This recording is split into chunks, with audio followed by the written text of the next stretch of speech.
Hello दोस्तों, maths A to Z classes में आपका स्वागत है। सर्वप्रथम गणेश और सरस्वती को प्रणाम करें, अपने ईश्वर व गुरु को नमन करें और फिर हम अगले कॉन्सेप्ट की तरफ आगे बढ़ें। जैसा कि हम पिछली क्लासेज में आपको कॉन्सेप्ट शुरू कर चुके थे, समाकलन इंटीग्रेशन, उसके बारे में बताया था आपको, उसके स्टैंडर्ड फॉर्म के बारे में बताया था। उसी कड़ी को आगे बढ़ाते हुए आज हम इसका इंटीग्रेशन समाकलन पार्ट 2 शुरू करते हैं। ठीक है, इसमें हम समाकलन की विधियां पढ़ेंगे, समाकलन किन किन विधि से हो सकता है। तो इसमें आज हम आपको पहली विधि के बारे में बताएंगे, ठीक है ना। इसलिए ज़रूरी है कि आपको चैनल को सब्सक्राइब करें, लाइक करें, बेल आइकॉन को प्रेस करें तथा अपने कमेंट्स को कमेंट्स बॉक्स में साझा करें। ठीक है ना, ये तो बनता ही है ना, लाइक तो बनता ही है। तो इसलिए इसको ज़रूर करें लाइक और हर वीडियो को देखें। देखिए, किसी भी कंपटीशन लें या किसी भी प्रतियोगी परीक्षा या परीक्षा को अगर हमें निकालना है तो उसके लिए हमें बेसिकली मजबूत होना पड़ेगा। ठीक है ना, जब बेसिकली हम मजबूत होंगे तो हमारा जो कॉन्सेप्ट है वो बिल्कुल क्लियर होगा और कहीं भी हमको किसी तरीके की प्रॉब्लम्स नहीं आएंगी। देखिए, कंपटीशन में बच्चे जो है ट्रिक की बातें करते हैं। ट्रिक कहाँ से निकलती है? ट्रिक बेस से निकलती है। हर क्वेश्चन जब आप सॉल्व करेंगे किसी भी मेथड को तो वो एक रिजल्ट देकर जाएगा। वो रिजल्ट ही डायरेक्ट अप्लाई करते हैं, वही तो ट्रिक है। लेकिन जब तक हमारा बेसिकली कॉन्सेप्ट मजबूत नहीं होगा तब तक हमारी ट्रिक कोई काम नहीं करेगी। बेसिकली आप मजबूत हैं तो आप रिटन भी निकालेंगे, आप इंटरव्यू भी निकालेंगे। ट्रिक कुछ क्वेश्चनों की होती है, हर क्वेश्चन की ट्रिक नहीं होती, ठीक है, लेकिन बेस हर क्वेश्चन का होता है। और बेसिकली आप जाएंगे तो जब इंटरव्यू में आप जाते हैं तो इंटरव्यू में आपका बेसिक कॉन्सेप्ट क्लियर है तो वो आपसे क्वेश्चन पूछेंगे, आप फटाफट बता देंगे तो रिटन तो निकल ही गया, इंटरव्यू भी निकल गया। लेकिन आपने ट्रिक से रिटन तो निकाला, लेकिन इंटरव्यू में क्या है, वहाँ कोई ट्रिक थोड़ी बतानी है, वहाँ तो बेसिक फंडा लेना है। तो इसीलिए हमारा सबसे पहला जो स्टेप है वो हमारा बेस मजबूत होना चाहिए। ठीक है ना, तो इसीलिए हम आपको बेसिकली चीज़ों को जोड़ते हुए आपको बता रहे हैं। तो इसीलिए आप इसको ज़रूर देखें, ठीक है ना। सब्सक्राइब करें, बेल आइकन इसलिए दबाएं जिससे कि हमारी अगली वीडियो जब आ रही है तो उसकी आपको सूचना हो जाए, नोटिफिकेशन आपके पास आ जाए। ओके, तो इसलिए जल्दी लाइक करिए और थोड़ा सा अपनी सोच को वाइड करिए, बढ़ाइए। हमारा अच्छा हो, हमारे साथ हमारे मित्र का भी अच्छा हो। तो इस मैथ्स ए टू जेड का थोड़ा सा अपने मित्र को भी बताएं जिससे कि वो भी सब्सक्राइब करें, ठीक है ना, और उनको भी फ़ायदा हो। ओके, चलिए आइए चलते हैं अपने टॉपिक की तरफ। देखें, कल हमने जो बात करी थी कि यदि कोई D d x F x है तो इसका डिफरेंशिएशन एफ एक्स आता था। और क्या बताया था आपको, इनवर्स प्रोसेस है, ठीक है ना। क्या है, विपरीत संक्रिया है। किसकी? प्रतिलोम संक्रिया है। किसकी? अवकलन की समाकलन। समाकलन का आपको साइन बताया था कि यदि हम एफ एक्स डी एक्स का समाकलन कर दें तो ये किसके बराबर होगा, एफ एक्स प्लस एक कांस्टेंट सी। सी के बारे में भी हमने आपको बताया था, ठीक है ना। जीरो का कॉन्सेप्ट लिया था। जीरो क्या है? आइडेंटिटी है। इसको आप क्या कहते थे? इसको आप समाकल्य कहते थे, इंटीग्रेंट कहते थे। और ये जो प्राप्त होता है, ये क्या प्राप्त होता है? समाकल। क्या प्राप्त होता है आपका? समाकल, इंटीग्रल। ठीक है, प्रोसेस क्या है? इंटीग्रेशन। इसके लिए आप क्या कहेंगे? इंटीग्रेशन। किसका कर रहे हैं? इंटीग्रेट का क्या कर रहे हैं? इंटीग्रेशन कर रहे हैं। क्या मिल रहा है? हमारा इंटीग्रल मिल रहा है। यहां देखो, जब ये सी मिल जाता है तो ये सी वेरीज करेगा, क्योंकि इसकी बहुत सारी वैल्यूज हो सकती हैं। इसलिए ऐसे सॉल्यूशन को हम अनिश्चित या व्यापक समाकल कहेंगे। ठीक है ना, ये हमारा कैसा है? अनिश्चित है, व्यापक है, क्योंकि ये डिपेंड कर गया सी पर। अचर का मान कम ज्यादा होता होगा, जैसे जैसे बदलेगा तो वैसे वैसे इस इंटीग्रल का मान भी चेंज होता रहेगा। यदि इस सी को कोई भी हम कंडीशन लगा दें और कंडीशन द्वारा सी को फाइंड कर लें, निकाल लें, प्राप्त कर लें, तो हमारा ये सिर्फ एफ एक्स बचेगा। ठीक है ना, यहाँ सी की वैल्यू जो भी है वो हमारी निश्चित हो जाएगी। सपोज कर लिया हमारा 2 मिला, सी की वैल्यू फाइंड हो गई। अब 2 कैसा है? निश्चित नंबर है, तो इसलिए ऐसा सॉल्यूशन हमारा क्या कहलाता है? क्या कहलाता है?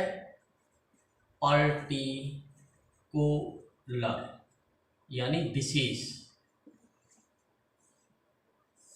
समाकल होता है। ठीक है ना, इसमें हमारा सी अब वेरीज नहीं करेगा, 2 है तो 2 ही रहेगा। 2 कैसी है? अपनी एब्सोल्यूट वैल्यू है, आपने पढ़ा था। ठीक है, नहीं पढ़ा हो तो फिर हम बात करेंगे अभी, जब आपको रिलेशन फंक्शन वगैरह इन सब चीज़ों के बारे में बात करेंगे, तब बताएंगे कि ये 2 प्रकार की हमारी अचर राशियाँ होती है। ये स्वेच्छ अचर होता है एब्सोल्यूट, और ये कैसा होता है? निरपेक्ष। निरपेक्ष अचर जो है वो क्या कहलाता है? एब्सोल्यूट कहलाता है, और स्वेच्छ क्या कहलाता है? आर्बिट्ररी। ठीक है ना, निरपेक्ष का मतलब जितनी भी अंकीय नंबर है वो चेंज नहीं हो सकते, और जितने हमारे एल्जेब्रिक नंबर्स हैं वो चेंज हो जाते हैं, तो इसलिए उसको हम आर्बिट्ररी कहेंगे। ठीक है ना, तो ये आर्बिट्ररी है जो चेंज हो सकता है। ये हमारा एब्सोल्यूट है, इसलिए चेंज नहीं हो सकता, तो इसलिए एक विशेष मान के लिए इसका हल प्राप्त हो जाता है, इसलिए विशेष समाकल कहलाता है। ठीक है, थोड़ा सा कुछ मानक रूप रह गए थे इनवर्स के, क्योंकि हमने पढ़ा था d d x tan inverse x equal to होता है 1 + x²। यदि 1 + x² का हम समाकलन कर दें तो ये किसके बराबर होगा? टेन इनवर्स एक्स प्लस, ऐसे ही आपने डी डी एक्स जब साइन इनवर्स एक्स पढ़ा था तो क्या होता था? 1/√1 - x²। यदि इसका हम समाकलन कर दें, क्योंकि इनवर्स प्रोसेस है, इसका समाकलन करेंगे तो उसका डिफरेंशिएशन उसका अपोजिट मिलेगा। तो इसी तरीके से इसका ये डिफरेंशिएशन मिला था, तो इसका यदि इंटीग्रेशन करेंगे तो इस डिफरेंशिएशन के इक्वल आएगा। ठीक है, एक और कॉस इनवर्स में आपको पता है कॉट कॉस इनवर्स में माइनस लग जाता है, तो यहाँ पर हमारा वो भी माइनस के रूप में आ जाएगा। सेक इनवर्स एक्स का आपने क्या पढ़ा था? x√x² - 1। तो इसलिए यदि हम इसको करें तो ये किसके इक्वल होगा? सेक इनवर्स एक्स प्लस सी। तो ये हमारी कुछ किसकी बात थी? इनवर्स की बात थी। अब हमारे जो मानक रूप थे वो हमने कुछ पढ़ रखे थे। ठीक है ना, ये इनवर्स वाले उसमें नहीं बताए थे, तो इसलिए इस क्लास में ये इनवर्स को भी ध्यान में रखेंगे। तो ये हमारे अब सारे स्टैंडर्ड फॉर्म हमारी मिल जाती है। इसके बाद हम जो पर चलते हैं अगले स्टेप की तरफ, जिसको हम कहते हैं समाकलन विधियाँ, मेथड्स ऑफ इंटीग्रेशन।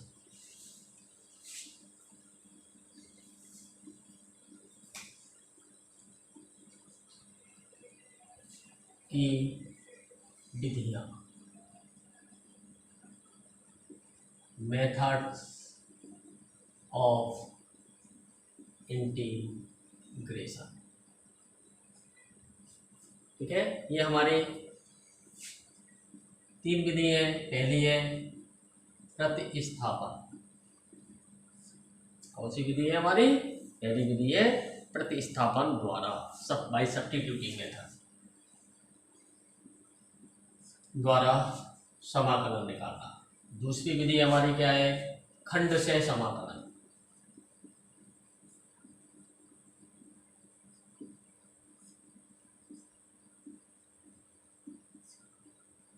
ठीक है ना। और तीसरी विधि क्या है? आंशिक भिन्नों द्वारा।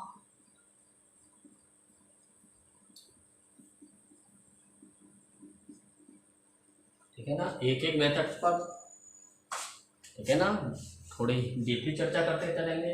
अब जैसे हमारे यहाँ पहला हम मेथड बताते हैं सब्स्टिट्यूटिंग मेथड, प्रतिस्थापन विधि। ठीक है ना, प्रतिस्थापन विधि क्या है? प्रतिस्थापन विधि शब्द अपने आप में बताता है। तो प्रतिस्थापन सब्स्टिट्यूटिंग यानी किसी की जगह हम किसी दूसरे को स्थापित कर रहे हैं। ठीक है ना, तो इसलिए शब्द अपने आप में बताता है। तो यहाँ पर सीधा सीधा था, यहाँ पर हमें किसी की भी स्थापित नहीं किया जा सकता था, जो जैसा था उसी की जगह करते थे। लेकिन अब यहाँ पर ऐसी कंडीशन आ सकती है कि हमारा मानक रूप न मिले, और उस मानक रूप को बनाने के लिए हमें किसी फंक्शन की जगह कोई दूसरा फंक्शन रखना पड़े।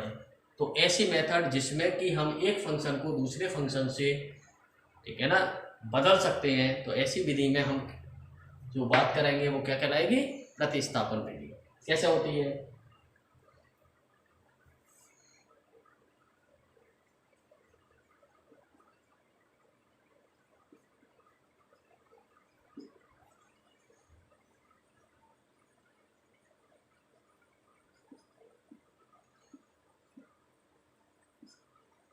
अभी तक जो आपको सीधा सीधा जो मिल रहा था वो आपको ऐसा मिल रहा था। ठीक है ना, यही तो आपने पढ़ा था। यहाँ y x का फंक्शन था f, लेकिन यहाँ ये सीधा x का फंक्शन ना होकर किसी और फंक्शन का फंक्शन है, जिसका मतलब है फाई x। ठीक है ना, तो यदि ऐसी स्थिति आ जाए तब इंटीग्रेशन कैसे करें? तो उसके लिए हम इसको मानक रूप में बनाते हैं। हमने ये पूरी बात x पढ़ी है, हमने फाई x नहीं पढ़ी। ओके, फाई x हमने नहीं पढ़ी, तो हमने जो अपना पढ़ा है उसकी फॉर्म में इसको कन्वर्ट करेंगे, और उसके लिए क्या करेंगे कि इस फाई x को किसी अन्य वेरिएबल के बराबर सपोज कर लेंगे। तो यहाँ क्या करेंगे? माना phi x equal to t. तो अब हमारा ये क्या कन्वर्ट हो जाएगा? एफ टी हो जाएगा। अब ये क्या था? x का फंक्शन था, इसीलिए x के विद रेस्पेक्ट टू इसका इंटीग्रेशन हो रहा था। लेकिन अब x को हमने t बदल दिया, तो t बदलने के लिए इसका ऑपरेटिंग भी t होना चाहिए। तो t होने के लिए क्या होना चाहिए? dx को dt में कन्वर्ट करना पड़ेगा। तो इस dx को dt में कन्वर्ट करने के लिए हमें क्या करेंगे? इसका डिफरेंशिएशन कर देते हैं, जिसको सपोज करते हैं। ठीक है ना, डिफरेंशिएशन कर दीजिए। कैसा? विद रेस्पेक्ट टू क्या? t। तो ये क्या आ जाएगा? Phi dash x with respect to t करें? नहीं, विद रेस्पेक्ट टू क्या कर रहे हैं? x कर रहे हैं। क्योंकि t के विद रेस्पेक्ट करेंगे तो t रिमूव हो जाएगा, t नहीं मिलेगा, और हमको t चाहिए, क्योंकि t के विद रेस्पेक्ट करेंगे t की क्या होगा? D T of t 1। तो इसीलिए किसके विद रेस्पेक्ट करेंगे? x के। तो ये किसके इक्वल हो जाएगा? dt over dx। dx को इधर ले जाएंगे तो ये क्या हो जाएगा, dx किसके इक्वल आ जाएगा, यहाँ से dx की वैल्यू निकालनी है तो dx इक्वल टू हो जाएगा dt ओवर,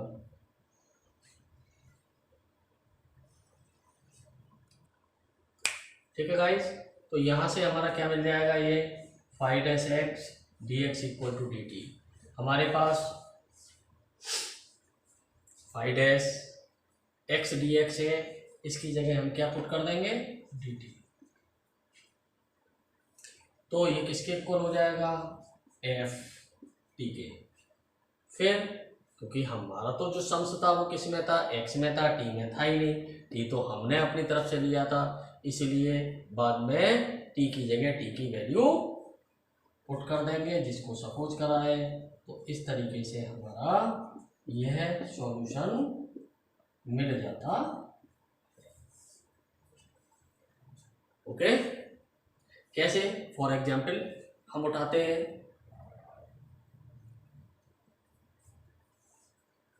3x + 5 की पावर 5 dx, ये हमारा सम है, ठीक है ना। अब हमने तो कौन सा फॉर्म पढ़ा था, हमारा फॉर्म क्या था स्टैंडर्ड, x की पावर n dx, ठीक है ना। अब हमारी फॉर्म में ये तो थी नहीं,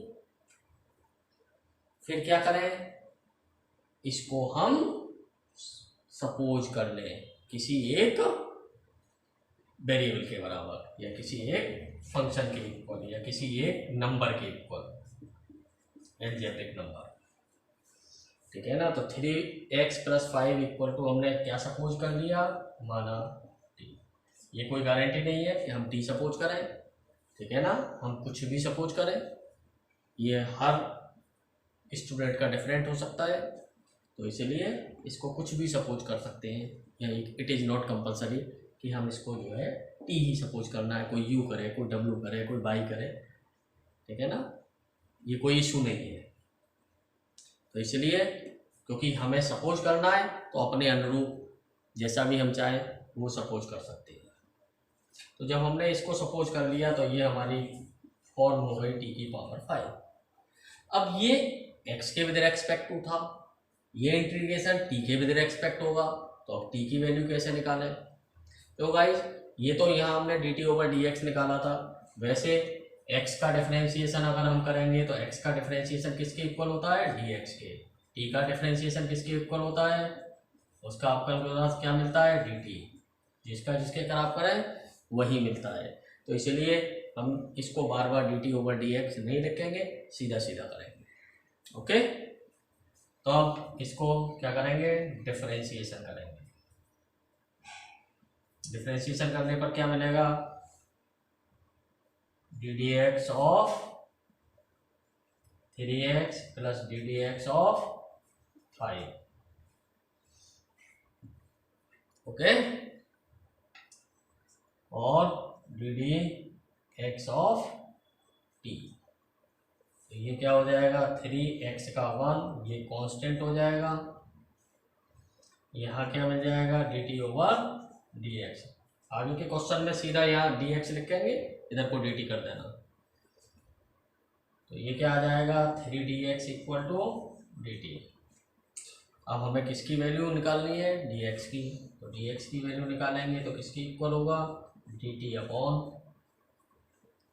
3।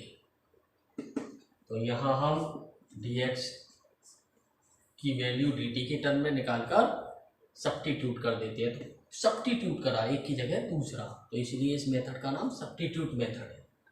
ओके, ठीक है ना, आ गई बात समझ में, बात समझ में आ गई, इसलिए लाइक करिए। अब किस फॉर्म में आ गया, ये कांस्टेंट को बाहर रख लेते हैं, n+1 प्लस एक कांस्टेंट c, 5 और 1 6, 6 3 जा 18, a की पावर 6। अब हमें टी तो चाहिए थोड़ी था, अब टी तो हमने माना है, हमें तो एक्स चाहिए था। भाई मैंने टी की जगह टी की वैल्यू पुट कर दीजिए, तो क्या मिलेगा 1/18 3x + 5 की पावर 6। तो ये हमारा क्या होगा, सॉल्यूशन होगा। कैसा सॉल्यूशन है ये, जर्नल फॉर्म है, इंडेफिनिट है, ठीक है ना, अनिश्चित है, जर्नल फॉर्म है, तो इसलिए ये हमारा इस तरीके से सॉल्यूशन मिल जाता है। देखिए अब एक क्वेश्चन और उठाते हैं।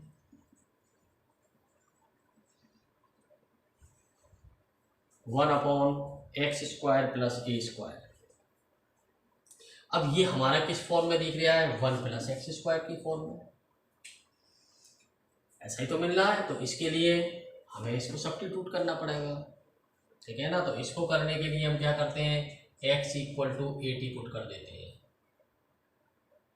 ठीक है ना। क्या पुट कर देते हैं, x = 80। तो इसकी जगह क्या हो जाएगा, 1/a² t² +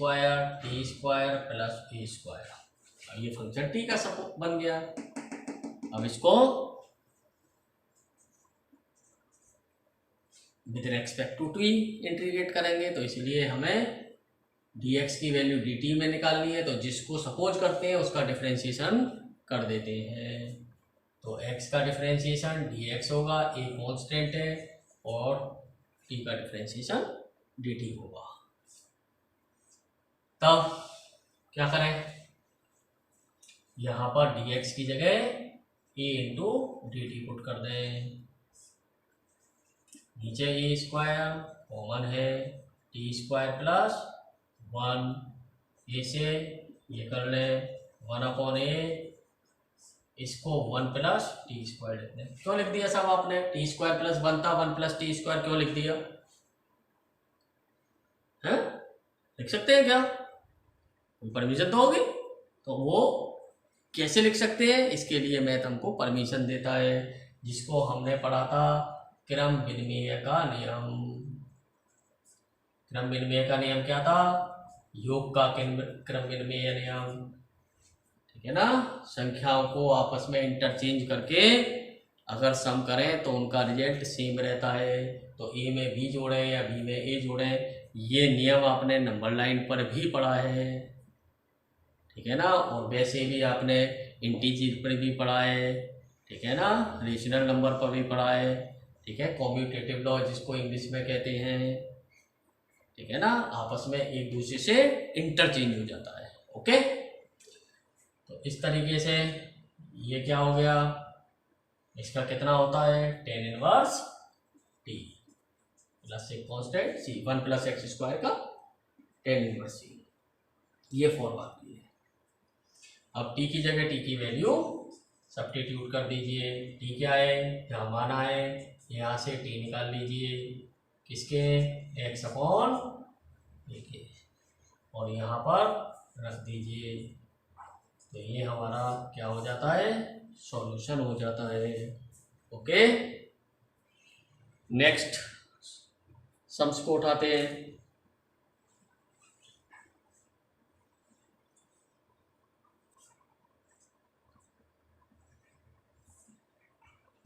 क्या होता है, इंटीग्रेशन sec² 7x + 4 dx। अब हमारा स्टैंडर्ड फॉर्म क्या थी, जो हमने इंटीग्रेशन की पढ़ी थी, हमने पढ़ी थी sec² x dx का क्या होता था 10x।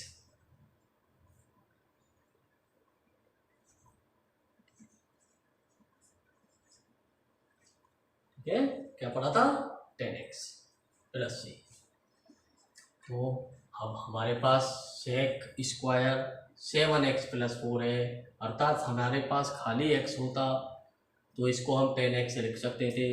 इसलिए हम किसको सपोज करेंगे, 7x + 4 को।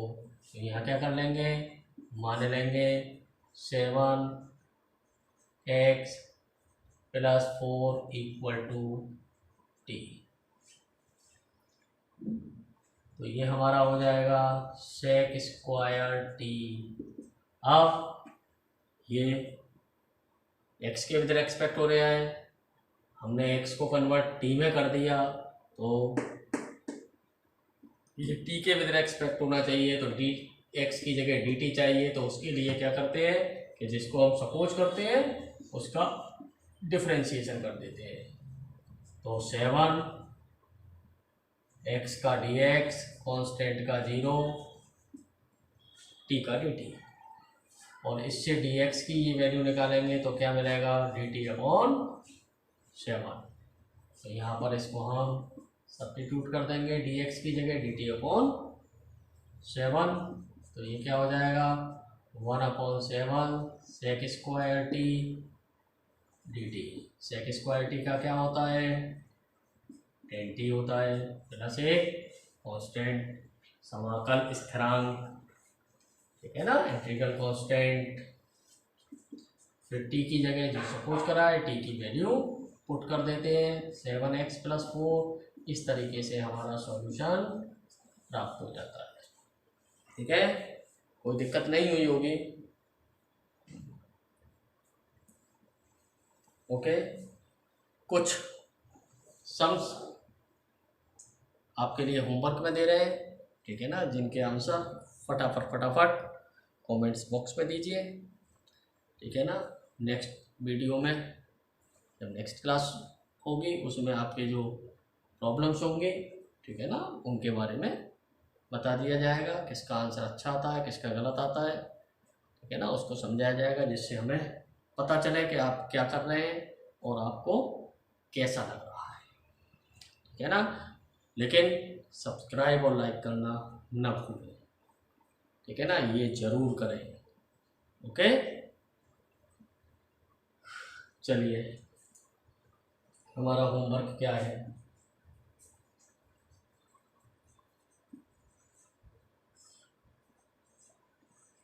इंटीग्रेशन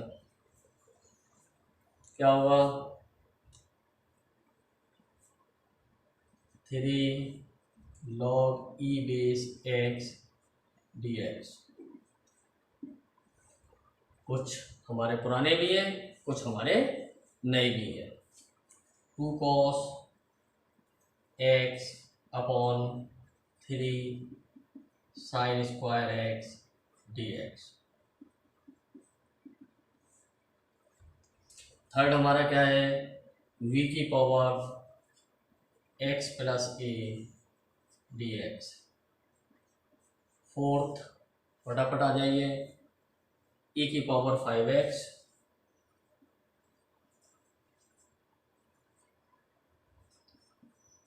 फिफ्थ में आ जाइए, क्या, 1/3 - 5x dx। सिक्स्थ क्वेश्चन पर आइए, सिक्स्थ क्वेश्चन आपका क्या होगा, ax³ + bx² + 4 क्या है x³ dx।